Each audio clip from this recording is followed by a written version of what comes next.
Well, I have a few questions for all of you. How many of you flushed a toilet this morning? Good. How many of you woke up in a room below 80 degrees? How many of you drove to church without having to go through a checkpoint and be interrogated? How many of you walked in the doors of our sanctuary without worrying about your safety? All right, now here's a little bit more of a tricky one. How many of you paused when you turned on the water this morning to brush your teeth to say thank you? How many of you have already complained at least once today? Yeah, you did your pastor test. In many parts of the world, such opportunities aren't taken for granted, as many of you know. People are praying fervently for running water, for electricity, for heating and cooling, for enough food, for a sense of security, for freedom, freedom of movement, freedom of religion. As many of you know, for almost the decade before I arrived here, I was working in youth ministry. And nearly every year we did something called the 30-hour famine. For 30 hours we didn't eat. Now that's a big deal for teenagers, 30 hours without eating. During the time we would learn about global poverty and hunger. We would do service projects throughout the community. And those of you who have fasted probably know this. When that first mealtime rolls around, whether it's lunchtime or dinner time, your stomach starts to growl. And you get that gnawing feeling when all the acids in your stomach are starting to churn as they get ready to digest a meal. But as time goes on, that gnawing feeling subsides. And it's replaced with just an overall tiredness and exhaustion. The body slows down. Your muscles just want to rest. They aren't as springy as usual. Even the synapses in the brain begin to slow a bit. It takes a much more concerted effort, direction of energy to accomplish even the most basic thing. Now, for many of the American teens I did this with, this was their first experience where they felt what it feels like to truly need food, not just want it. Over the years, we developed a practice of breaking our fast with communion. I don't think I have ever experienced such meaningful communion services. When the pastor brought out the bread, there was literal cheering. As they dumped the bread in the grape juice and placed it in their mouths, there was a sigh, that followed the cup around the room. Joy overflowed in that room. One of the students, I remember one time, came up to me afterward and said, "That was the best communion bread I have ever tasted." Now, I don't think he realized it was the same communion bread we served every month. Periods where we go without, whether they're intentional or they're forced upon us, have a way of waking up our senses to appreciate what in our lives we usually take for granted. Benedictine monk Brother David Steindl-Rast suggests that we don't become grateful because we are happy, or even because of what we have. Instead, he says it's the other way around. We become happy or joyful because we are grateful. And that only happens when we stop and we pay attention. When we develop a real awareness of our being and the ways that our needs are already being met. In Egypt, the Israelites had gone without for a very long time. They had prayed for years for one thing: freedom, liberation. Get us out of Egypt. Help us out of our lives as slaves. We're miserable. If only we could be free, we would be happy. Help us, God. Fill our need. And God does. In this remarkable story, we hear of God's elaborate escape plan from Egypt, overcoming even insurmountable obstacles like the Red Sea. And on the other side of that Red Sea, on the shore of their freedom, with their deepest and their most urgent need met, we get this incredibly vivid scene. People dancing with abandon, celebrating, overwhelmed with joy. Their gratitude transforms into this outpouring of joyful living in that moment. It's the same kind of joy I imagine that Sarah and Abraham felt when they discovered she was pregnant, just when they had all but given up hope that God's promise that they would grow into this great nation would ever become reality. Did you know that God's name changes from the first book of the Bible, Genesis, to the second book, Exodus? Catherine Matthews-Huey reminded us UCC pastors this week that in Genesis, the Hebrew people refer to God as El Shaddai, the God of fertility, the one who will multiply their offspring, nourish their crops, build them into this great nation. That was the pressing need of this fledgling people, of Abraham and Sarah. But when the people of Israel become so fertile, so plentiful, that they become a threat to the Egyptians with whom they live and to Pharaoh, their needs suddenly change. Moses, Miriam, Aaron. They don't need a God of fertility like Abraham and Sarah. They need a God of liberation and freedom. So when God meets Moses in that strange experience, you remember the bush that was burning but wasn't being consumed? The name that God shares with Moses is Yahweh. I am who I am, or I will be who I will be.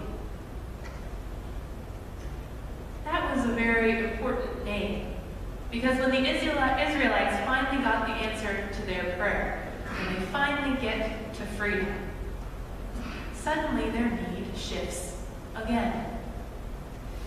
Out in the rugged wilderness, it isn't liberation, it isn't freedom they need, it's the basics. They need food and they need water. Isn't it true that the needs of our present moment have a way of consuming us? We get a bit of tunnel vision. The Hebrew people look back at that time in Egypt, that time when they had felt miserable and depressed, and they see it with all new eyes now that they're out in the desert. They may not have had freedom and liberation, but at least they had food and water, good food. The celebratory dancing that had happened on the other side of that Red Sea, when they were filled with so much gratitude, turned so quickly, almost comically so, into moping and complaining.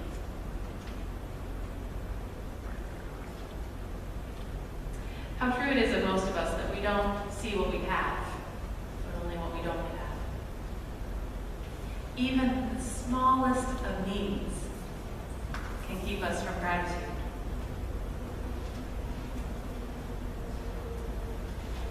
The wonderful thing about God's response is far from scolding them for their whining. God responds to their need. The Hebrew people need a different God than they needed back in Egypt. And their God, Yahweh, I will be who I will be, becomes the God of basic sustenance for them. Every evening, quail will come out, meat for them to eat. Every morning, the ground is covered with a light, flaky white bread. trying to give them energy. One interpreter I read this week suggested that we should translate God's name, Yahweh, as I will be who you need me to be. I will be who you need me to be. Because that's what we witness God doing over and over again with the people of Israel.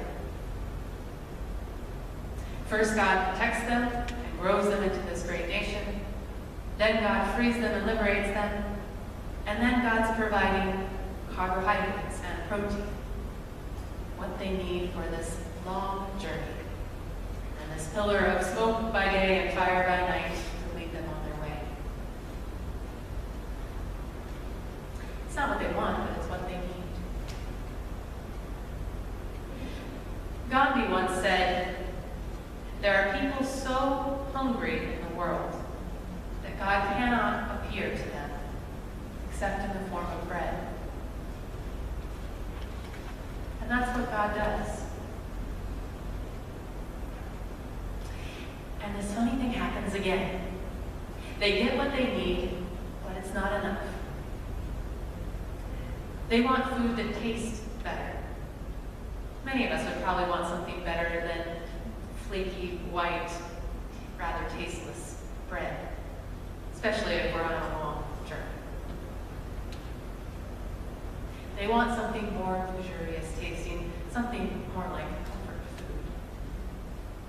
And they want to be able to hoard it. Charles Campbell explains that out in the wilderness with Israel, God is creating a new people who will embody alternative ways to the ways they were accustomed to in Egypt. The ways of domination and submission, of rich and poor, of powerful and powerless. For Israel out in the wilderness, no matter who you are, your basic needs will be met, but not much more. If you are young and able-bodied, you can collect all the manna you want. You can run around like wild collecting it. You can collect all the quail you want. But it will go bad before you have a chance to eat more than just what you need. And if you're elderly, you can collect what you're able, and you'll have enough. God's gift in this moment to Israel is a leveling of the playing field. It breaks the cycle of destructive power dynamics. Everyone has what they need. Their bellies are full. But few are able to find their way to gratitude. They still want what they had in Egypt, or at least what was possible for some in Egypt. Power and wealth and control of resources. I'm sure they didn't realize that's what they were doing, but we can see, looking back, that's how the story plays out. Well, a very similar grumbling occurs among the day laborers in Jesus' parable, the one that we explored a bit during our childhood, and that's all time. The day laborers have a need too. They need their daily bread. Biblical historians have told us that a denarius, a day's wage, was basically just enough for one person to get through another day. It was a survival wage. It wasn't even enough to support a family. So we're not talking a huge sum here. It basically just provided the bare bones basics of what they needed for survival. In other words, it was the equivalent of manna. The owner of the vineyard goes out and he sees this need. And in the morning, he offers an opportunity to a group of workers to come and work in the vineyard. And they agree that they're going to earn what they need, a denarius. Now, it was highly unusual for a vineyard owner or anyone to go out in the middle of the day hire more day laborers. But this vineyard owner is walking by and notices that there's some more who are in need. So he hires them, and he tells them he'll pay them what is just, which we find out later is also a denarius, what they need for survival for one more day. What was even more unusual was that he goes out in the evening when there's hardly any more daylight left to work, and he hires more workers, and again he gives them what they need, a denarius, enough to survive another day.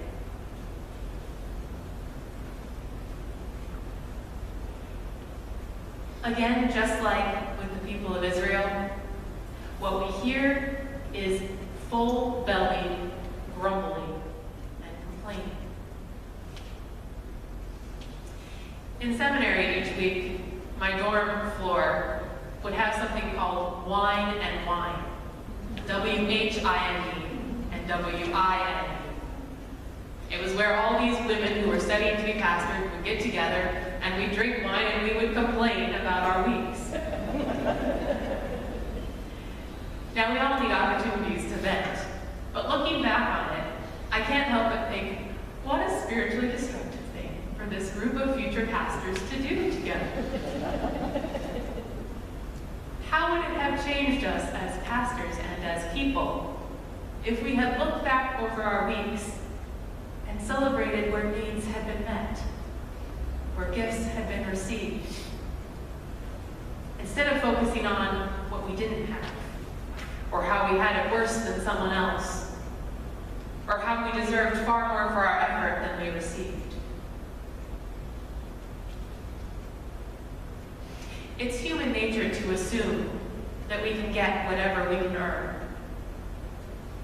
That's the American dream, really, isn't it? We assume if we work hard enough, we can attain whatever we desire. Sometimes we even call that a right in public discourse, don't we?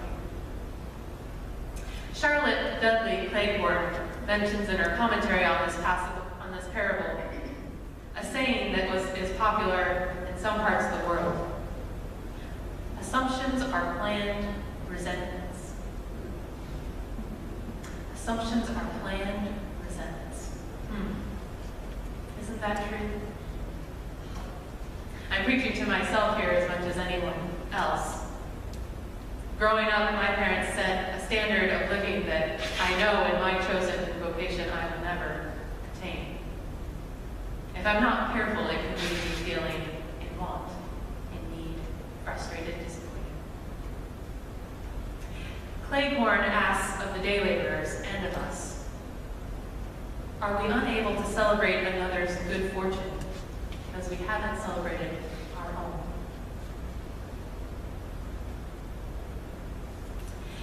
Now, I know many of you heard the title of this sermon series, Responding to God's Gifts, and you probably thought, oh, bother.